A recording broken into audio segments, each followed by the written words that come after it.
Әлихан Мусин атындағы Балқаш гуманитарлы-техникалық колледжі.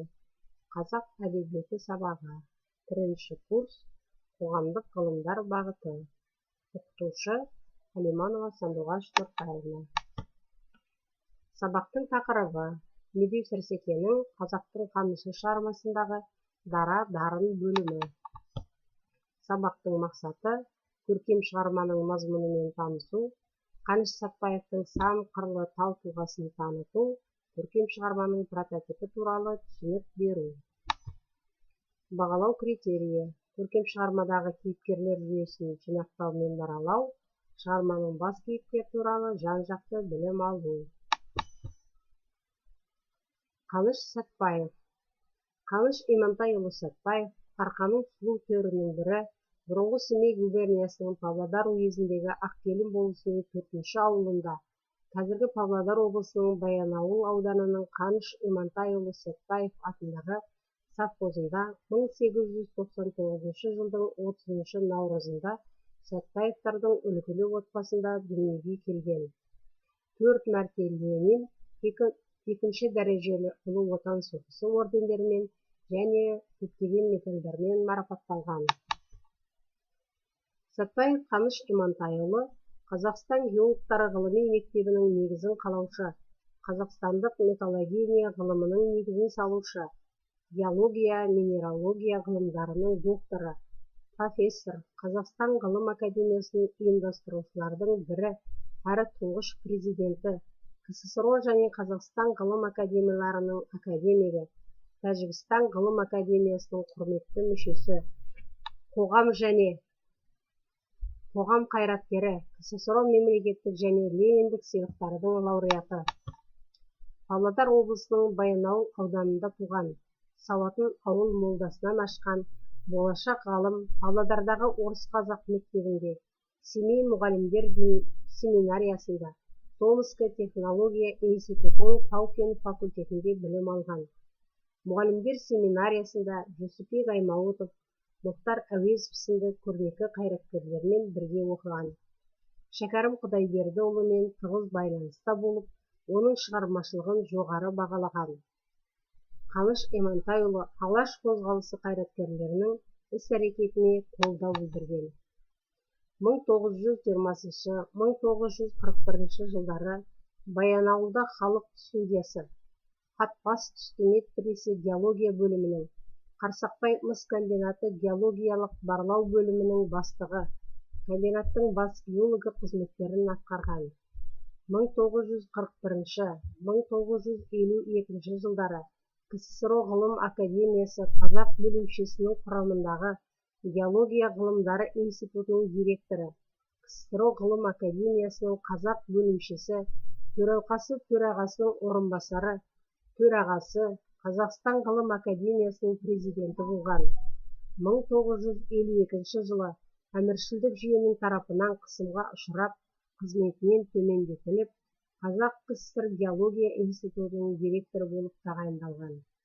1955 жылы Қазақ КСР ғылым академиясының президенті болып қайта сайланып, өмірінің соңына дейін осы қызметті атқарған.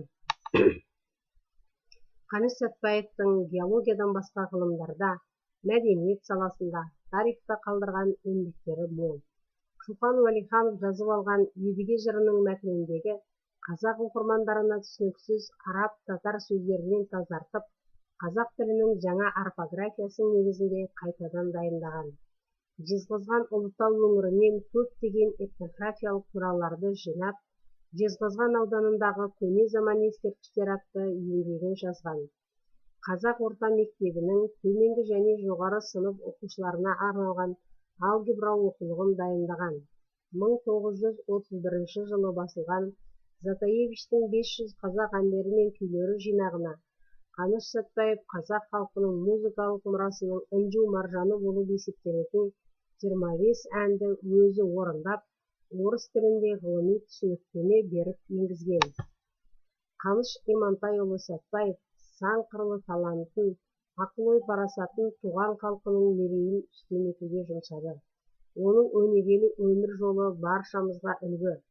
Белгілі қоғам қайраткері, Ілияс Омаровтың сөзімен айтсақ, Қаныш қазақ топырағында туып, халқының сүтін ішіп, ер жетті де, сол халқының даңқын бүкіл әлемге көтерді. Өзі де сол шеңберде қалып қойған жоқ, дүние жүзіне белгілі болды. Қаныш Имантайұлы Сәтпаевқа Атырау, Ақтау, Қарағанды, Павлодар, Ақсу, Алматы, Баянауыл және Жезқазған қалаларында ескерткіштер орнатылған. Миға шабуыл әдісі. Қашаған құлын қасқырға алғызбайды деген тіркесті қалай түсінесіздер? Бұл тіркесті сабақ тақырыбымен қалай байланыстырамыз? Енді тапсырмалар орындайық. Бірінші тапсырма. Қашаған құлын қасқырға алғызбайды бөлімінен алынған үзінділермен танысыңыздар. Топтан уәкіл сайлаңыздар. Уәкіл сағат тілімен әр топқа барып, өз мәтіндерін түсіндіреді. Өз тобына келіп, қайтадан мәтінді талқылайды. Дескрипторлар мәтін мазмұнын түсінеді, негізгі детальді ақпараттарды анықтайды, еркін баяндай алады. Екінші тапсырма. Екі жақты күнделік әдісі. Әр топ өздеріне берілген үзінділерден автор бейнесін айқындайтын үзінділерді тауып жазасыздар және оларға пікір жазасыздар. Дескрипторлар автор бейнесін айқындайтын үзіндіні табады, оған өз пікірін білдіреді. Кері байланыс. Кері байланысты бес бармақ әдісі арқылы жүргіземіз. Бес саусақ әдісі. Бас бармақ. Мен үшін маңызды және қызық. Балан үйрек. Маған түсініксіз болды. Ортан керек. Маған жеткілікті болмады. Шылдыр шүмек. Менің көңіл күйім. Кішкене бөбек. Менің ұсынысым. Енді осы сұрақтарға жауап беріп болғаннан кейін үйге тапсырма алыңыздар. Үйде біріншіден шығарманың түпнұсқасымен танысасыздар. Екіншіден, Қаныш Сәтпаев туралы қосымша материалдар іздеп, оны оқисыздар. Үшінші сұрақтарға жауап бересіздер. Назарларыңызға рахмет.